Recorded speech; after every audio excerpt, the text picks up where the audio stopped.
Good afternoon everyone! Welcome back to my channel. So for today's video, ayan, magluluto tayo ng chocolate muffin. So ayan po ang ating mga sangkap guys. Tayong 4 pieces of egg, 1/4 of butter, yung calumet, meron din tayong ayan, white sugar, ayan, of evaporated milk, yung Belgian dark chocolate. Siyempre, ayan, meron tayong cake flour ang gamit natin. Ayan ang ating lalagyan. Ayan pa ang ating may vanilla tayo.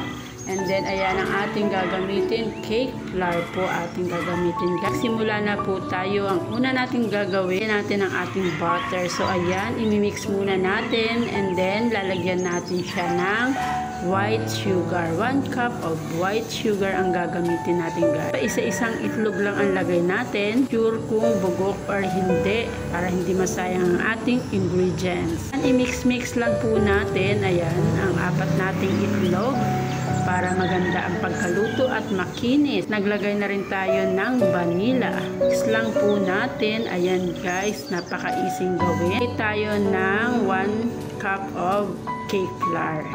Mix uli natin. 2 cups of cake flour ang gagamitin natin guys. Ayan, mix lang natin ang pangalawang cup ng cake flour. Mix natin uli. Yan, maglagay tayo ng baking powder. Kutsara at 1/4 po ang ating gagamitin. At mag-a-add din po tayo dyan ng konting salt. Ayan. Maglagay tayo dyan para balance ang ating 1 cup na evaporated milk. Ilagay na rin natin.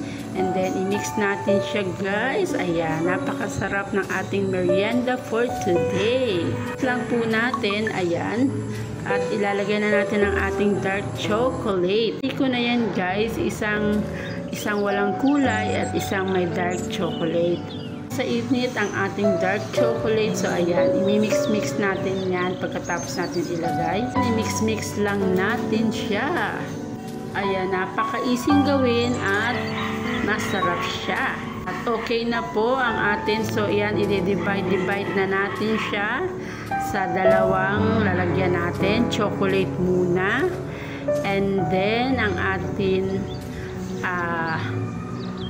no color na muffin. Yan, napaka-easy lang gawin ang ating chocolate muffin. So, sigurado mag-i-enjoy ang mga kids nyo kapag nakapagluto kayo ng ganito ka-easy recipe. So, ayan na nga guys. Ayan. Salit-salitan lamang po ang paglagay ng ating mga ginawa para magkaroon ng konting design. Spoon na banding nyo yan mga mamshi sa inyong mga kids. Ayan, paggawa ng cupcake or chocolate muffins like this. Ayan, napakasarap po niyan at hindi mahirap gawin. So ayan, salit-salitan lamang po ang paglalagay. Design time na po mga mamshi. Ayan na nga. Wala sa ayos ang ating design.